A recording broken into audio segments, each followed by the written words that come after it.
square into postseason basketball, kind of that fun time of year for Montana fans. When did your realization that you had a passion for hoops start?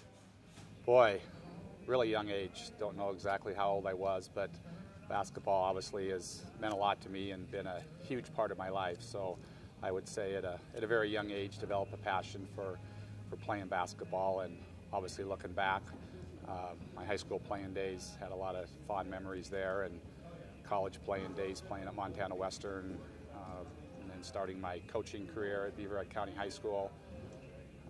Coached there for a few years, and then obviously a Montana Western women's coach. So yeah, a lot of fond memories and relationships formed over the years. I have this imagination of young Kevin, young Darren, just like beating up on one another in the house, you know, the hoop hooked up to the closet door or whatever. I mean, is any of that accurate? Broken lamps? There's actually, I think, an old Amway soap dispenser that we had in our utility room, and we had some battles as kids in our utility room or pantry area, and then obviously on the outside our house we had some battles late at night with lights on. Mom and Dad yelling at us that it's time to go to bed, but yeah, a lot of good battles, a lot of fun memories growing up as a kid playing basketball. Looking back, how much did that little competitive rivalry between brothers push each of you into the players you became? Yeah, I think, you know, obviously Darren was a tremendous player in high school and in college, and, you know, as we were growing up, I was always a couple years older, a little bigger and stronger, but the tables turned rather quickly when he got into college and you know, obviously gained some weight, gained some strength, and I remember when he would come back in college and I would come back and we'd have some battles. It really made me a better player because I had to learn, you know, at 6'5" and my height to get my shot off over a 6'10" shot blocker. So I think that, you know, Darren obviously, you know, made me a better player, and I think we pushed each other, and that's what made it really special. How difficult was it watching in the stands as he's playing that Hinsdale team in the championship? Yeah, that was quite a game. Actually, that weekend, I was in one of my best friend's wedding, Jeff Elliott, and he was getting married down in Wyoming. And we watched Darren play at the Metra in the first round and then continued on because I believe Jeff was going to get married on Saturday, and the weather was just terrible that weekend. And the wedding ended up getting postponed a day.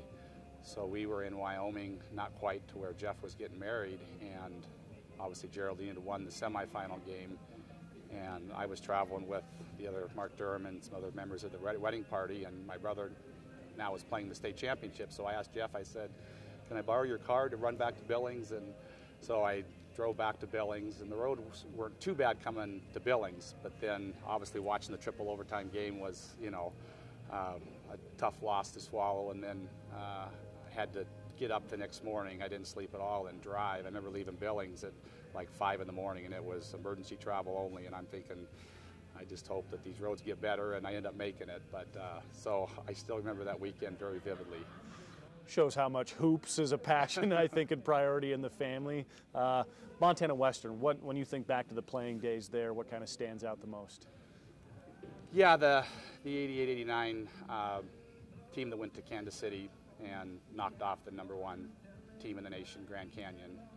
Just this last summer we had a reunion and got together with a lot of the guys, and obviously a lot of friendships and memories from that team, and just a real special group that obviously got along really well off the court. And so it was so much fun just to, you know, sit around and talk about the memories and tell stories and reminisce about the good old days. And so it was just a great weekend for all of us. So I guess that's obviously the highlight. I mean, we had some really good teams and came up short my senior year, one game away from going to the national tournament. But that year and that team and going to Kansas City for the first time in a long time for a Western team, and then, you know, playing the #1 team and playing really well. We all had flat tops, you know, and we made a pact that if we went to Kansas City, we were going to shave our heads, was the original plan. And then that plan got altered a little bit. So great guys, and you know, obviously Mark Durham was our assistant coach, and John Sullivan was my roommate, and one of my good friends today, and Jeff Elliott, and Sean Smith, and Dave Cornelia, and Brian Henderson, and just a lot of, you know, good guys, and we're still really a tight-knit group even today. Did you know coaching that you wanted it to be in your future at that time, or when did that kind of come about? Yeah, as I got into college, obviously I, worked some basketball camps and coached my brother's team in the summer a little bit, and I wasn't really sure, as a college student at first what I wanted to do. If I wanted to go into business, so I got a business administration degree, but I also got a business ed and math degree, and as my college career kind of got towards the end, I was like, I think I might want to try this coaching and teaching. So I was fortunate to get a job at Beaverhead County High School. After I graduated, I student taught there that spring, and got to stay in Dillon, which obviously I love Dillon. And so right out of the bat, I was coaching girls basketball assistant coach for Rick Danielson, who I ran into this weekend, and so he was the head coach, and we won a state championship in Bozeman that first year. So that was quite a way to start my coaching career, to win a state championship, my first, helping out that first season. And then Craig Finberg was the boys coach, and I was assistant boys coach with Craig Finberg for 5 years. So I learned a lot, those first few years, learning and watching those two. So a lot of my coaching philosophies and what I, brought really started with those two, with Rick Danielson and Craig Finberg. Our officials are Mr. Kevin Engellant from Dillon. So then when did this officiating and refereeing, when did that all start to come into play? Well, the last couple of years at Western, I was kind of telling my wife,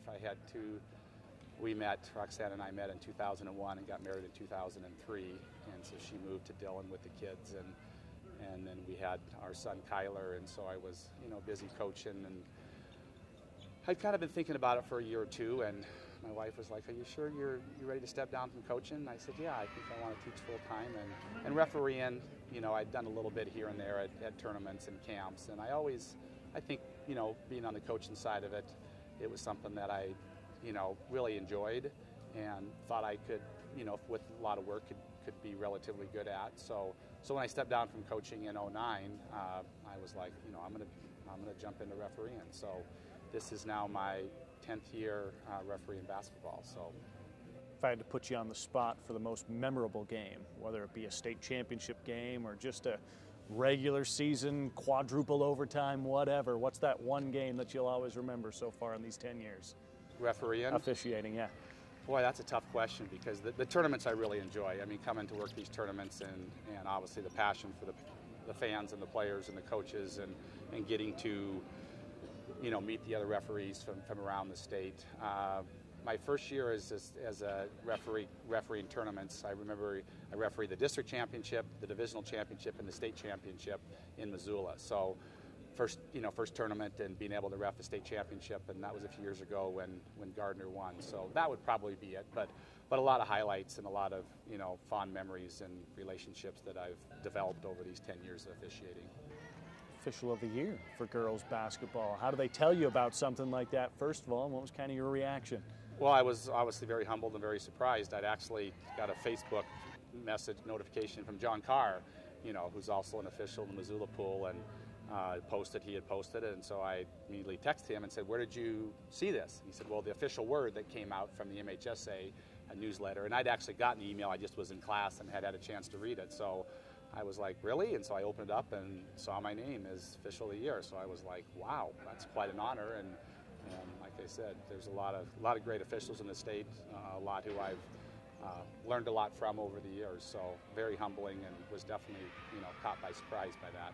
Well, as much as we all know you for basketball playing, coaching, and now officiating, we know you more because you're famous for winning ESPN Streak for the Cash. I mean, who were you picking? What were you doing that worked so well for you to win that? Because there were a lot of us trying. Yeah, that was back in 2013, I believe. So it was about a little over 5 years ago. And yeah, it was quite a memorable month for sure. It was November, and I remember I've had a lot of stress and excitement in my, my coaching and playing career, but that month of making those picks and the way it shook down and everything with the triple overtime game, I think I lost 10 or 15 pounds and had a hard time sleeping. And so when it was all over with, I was still looking back on it. It's hard to believe. My wife and I talk about it all the time about, can we really believe that, that I picked 34 in a row? And so, maybe some skill, but a lot of luck obviously has to go into that. So how much second guessing, or maybe how much going back and changing before the start of those games did you do?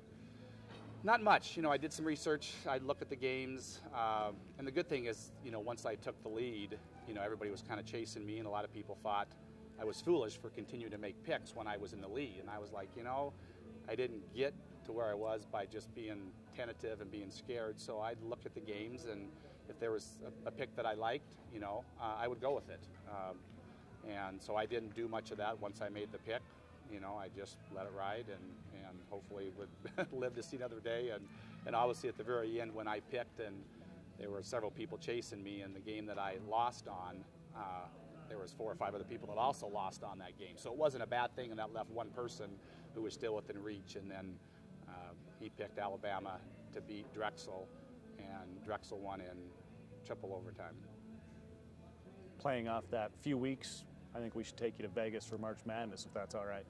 I've been there actually. That after I won that, I took some of my friends. I said, okay, this is, you know, pretty cool that I won this. So we went. I've never been to Vegas for March Madness, and so I took my brother and Jeff Elliott and Mark Durham and Scott Ferguson, and we went and experienced March Madness in Vegas. So if you want to go, Did you win there?